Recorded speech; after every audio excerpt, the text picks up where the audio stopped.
da'wah. There's no Muslim community where there are Muslims, all of them are close to Allah, and none of them need advice. There are so many Muslims, the only thing left of Islam is their name. That's the only thing left. They don't care about salat, they don't care about halal and haram. They're far from this deen. They are far. Who's going to invite them? Who's going to care about them? Who's going to bring them back to La ilaha illallah? Who's going to make them realize how beautiful this deen is? You know, sometimes when we think about da'wah, we think about non-Muslims.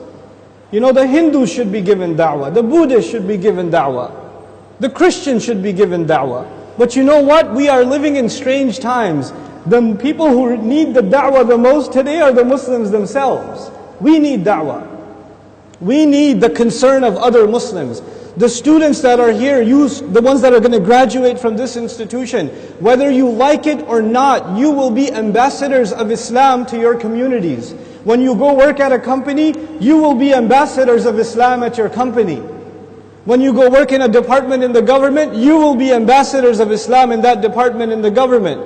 You are going to have to live Islam at its highest level, not the minimum. Not the minimum, the maximum. You'll have to learn to expect more from yourself. هَذِهِ sabili. You should have, the young people in this audience should have a concern, a love for their country, a love for their cities, a love for their communities. And when they see people going away from Allah, it should hurt them in their hearts. And they should say, what can I do to make Islam a deeper reality in this place? What can I do to further this deen? What can I do I shouldn't just be happy that so many people come and attend Jumu'ah. Does that mean everybody's heart is clean? Does that mean that we don't need any more reminder? Is that what that means? Or are there evils in our society? Are there youth that are turning towards drugs?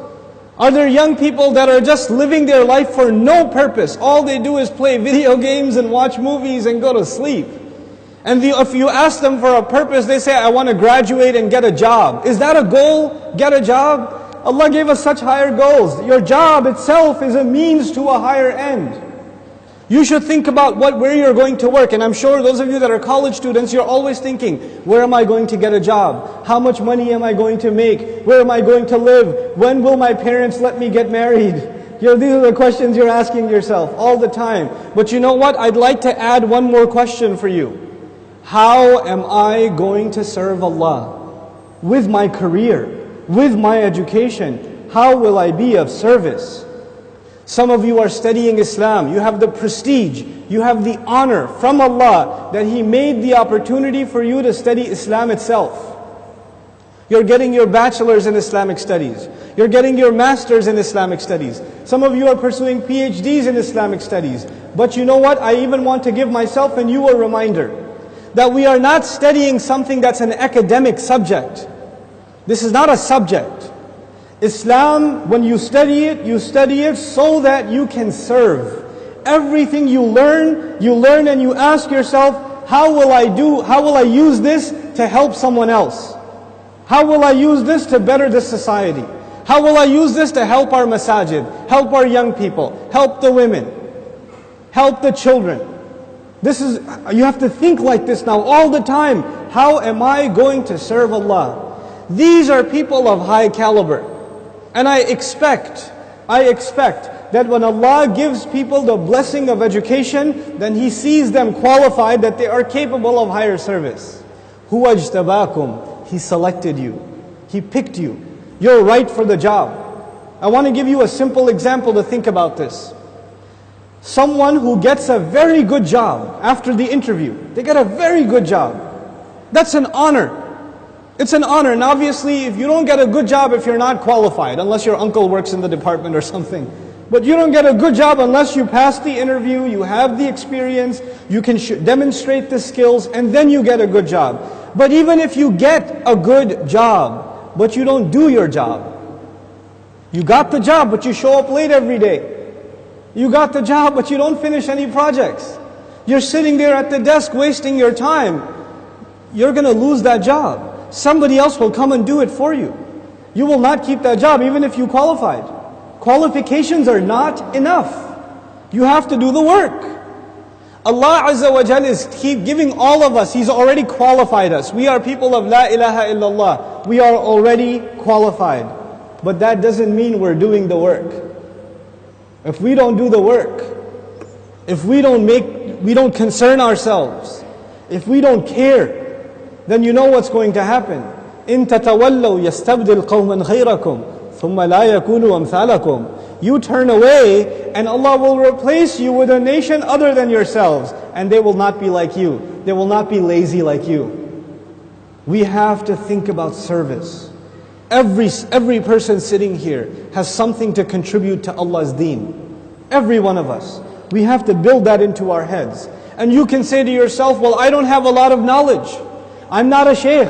I'm not a da'i. I'm not a khatib. How can I serve? You don't have to be a alim to serve.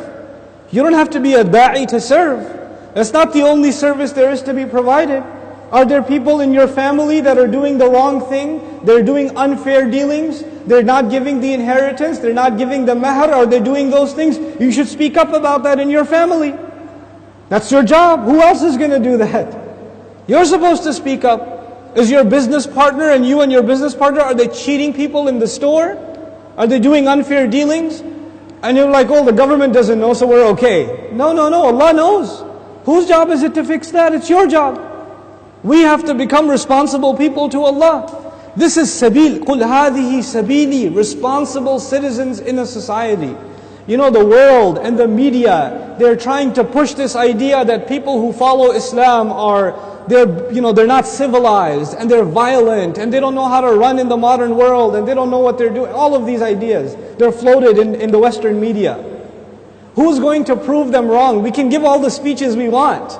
The proof does not come from our speeches. The proof comes when we have the most just societies, when we have the best economic practices, when we have the fairest dealings, when we have the most peace among each other, when we deal with our non-Muslim neighbors and friends in the best possible way. That is proof that all of those are lies. We can give all the pamphlets and speeches and responses, but that doesn't mean anything. It doesn't mean anything. The world doesn't want to hear about Islam. The world wants to see Islam.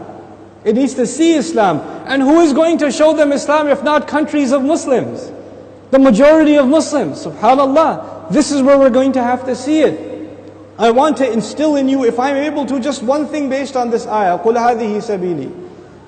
That we cannot be satisfied with how things are right now. You cannot say, Alhamdulillah, at least we're all Muslim. You cannot be satisfied. You have to make things better. That's what a journey is. You have to make progress. You have to look at your community. You have to look at your neighborhood and say, what can be better here? What can I improve here? How can I make this a better place for other people? And you do that. You work towards it. This is sabil. قُلْ هَذِهِ سَبِيلِي أَدْعُو إِلَى اللَّهِ عَلَى بَصِيرَةٍ. Beautiful words. I call to Allah with eyes open, with insight, basira. Basira is when you have full view of something.